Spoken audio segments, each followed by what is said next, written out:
ವೀಕ್ಷಕರೇ, ನಮ್ಮ ಚಳ್ಳಕೆರೆ ಟಿವಿಗೆ ಸ್ವಾಗತ. ಇಂದಿನ ಪ್ರಮುಖ ಸುದ್ದಿ.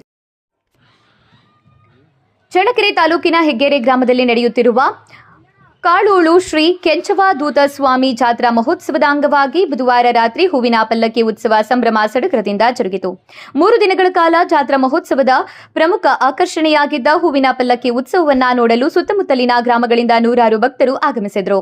ದೇವರ ಮೂರ್ತಿಯನ್ನ ಬೆಳ್ಳಿ ರಥದಲ್ಲಿ ಪ್ರತಿಷ್ಠಾಪಿಸಿ ವಿವಿಧ ಬಗೆಯ ಬಣ್ಣ ಬಣ್ಣದ ಹೂಗಳಿಂದ ಅಲಂಕರಿಸಲಾಗಿತ್ತು.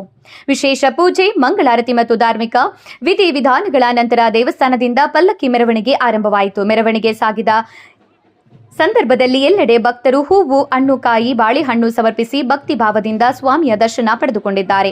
ದೇವರ ನಾಮಸ್ಮರಣೆ, ಡೊಳ್ಳು, ತಮಟೆ ನಡುವೆ ಗ್ರಾಮದೆಲ್ಲೆಡೆ ಹಬ್ಬದ ವಾತಾವರಣ ನಿರ್ಮಾಣವಾಗಿತ್ತು. ಮಕ್ಕಳು ಹಾಗೂ ಯುವಕರು ಪಲ್ಲಕ್ಕಿ ಮೆರವಣಿಗೆಯೊಂದಿಗೆ ಹೆಜ್ಜೆ ಹಾಕಿದ್ದಾರೆ.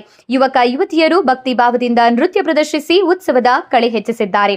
ಪಲ್ಲಕ್ಕಿ ಸಾಗಿದ ಪ್ರಮುಖ ಬೀದಿಗಳಲ್ಲಿ ವಿದ್ಯುತ್ ದೀಪಾಲಂಕಾರ ಮಾಡಲಾಗಿದ್ದು, ಯಾವುದೇ ಆಚರಣೆಯಲ್ಲಿ ಅಡಚಣೆ ಉಂಟಾಗದಂತೆ ಪೊಲೀಸ್ ಸಿಬ್ಬಂದಿಯೊಂದಿಗೆ ಸೂಕ್ತ ಬಂದೋಬಸ್ತ್ ಕೈಗೊಂಡಿದ್ರು.